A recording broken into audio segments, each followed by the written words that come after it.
Sesungguhnya Allah tidak melihat rupa dan harta kalian, tetapi melihat hati dan amal kalian. Hadis riwayat Muslim.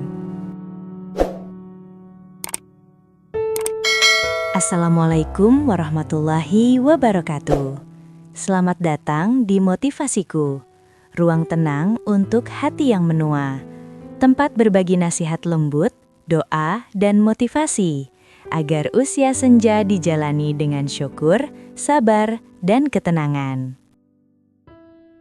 Bapak, Ibu, mari kita duduk sebentar. Tidak perlu terburu-buru. Tarik napas pelan, lalu hembuskan perlahan. Kalau hari ini tubuh terasa cepat lelah, kalau kaki tidak sekuat dulu, kalau bangun tidur tidak lagi segar, tenang, Bapak dan Ibu tidak sendirian. Hari ini kita tidak sedang mengeluh, kita hanya sedang bercerita kepada Allah. Bapak dan Ibu pernah tidak berkata dalam hati, "Ya Allah, dulu aku bisa mengerjakan banyak hal. Sekarang untuk berjalan saja aku harus pelan-pelan."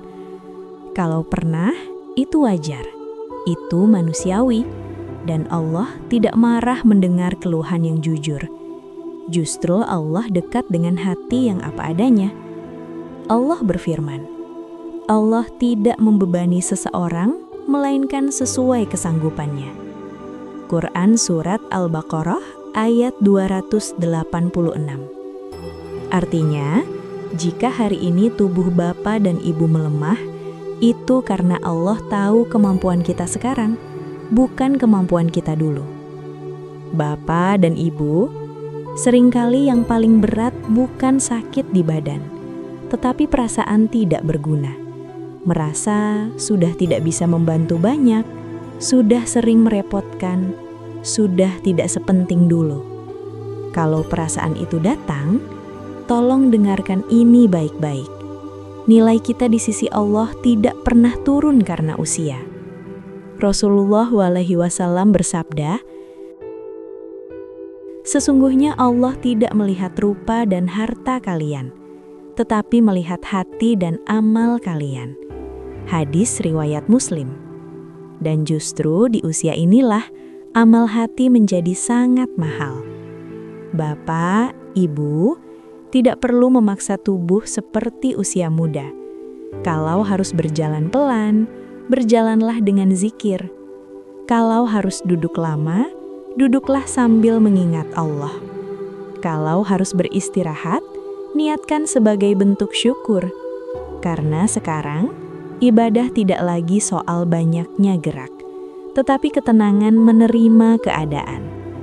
Coba, katakan pelan-pelan dalam hati, "Ya Allah, jika Engkau melemahkan tubuhku, jangan Engkau lemahkan imanku.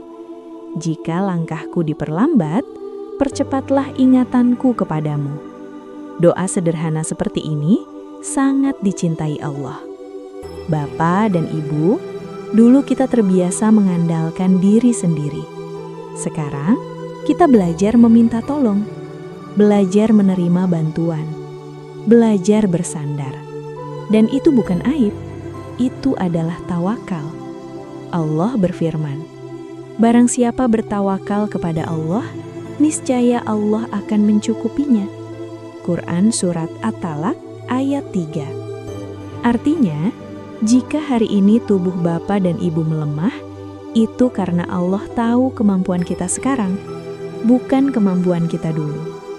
Bapak, Ibu, coba perhatikan hati kita sekarang. Apakah masih terlalu mengejar pujian? Apakah masih iri dengan milik orang lain? Biasanya di usia senja, hati mulai lebih tenang, dan itu tanda baik. Rasulullah SAW bersabda, "Beruntunglah orang yang dipanjangkan umurnya dan baik amalnya." Hadis riwayat Tirmizi. Bukan umur panjang saja, tetapi hati yang semakin lembut. Bapak, Ibu, setiap rasa sakit yang ditahan, setiap keluhan yang disimpan, setiap sabar yang dipilih, tidak ada satupun yang sia-sia. Allah berjanji, sesungguhnya orang yang sabar akan diberi pahala tanpa batas. Quran Surat Az-Zumar ayat 10. Tanpa batas, Bapak dan Ibu, itu artinya Allah sendiri yang menentukan nilainya. Sekarang, mari kita kuatkan hati bersama-sama. Katakan dalam hati, "Ya Allah, aku terima tubuhku yang melemah. Tapi aku mohon, kuatkan jiwaku untuk tetap mengingat-Mu. Jadikan sisa umurku tenang, bermakna, dan penuh ridho." Karena kita sudah tahu, ketika tubuh melemah, jiwa justru Allah kuatkan. Amin, ya Robbal Alamin. Terima kasih telah menemani Motivasi Q hari ini. Semoga setiap kata menjadi penenang hati dan setiap detik menjadi ladang pahala. Jangan lupa untuk subscribe agar kita bisa terus saling menguatkan di usia senja yang penuh makna. Assalamualaikum warahmatullahi wabarakatuh.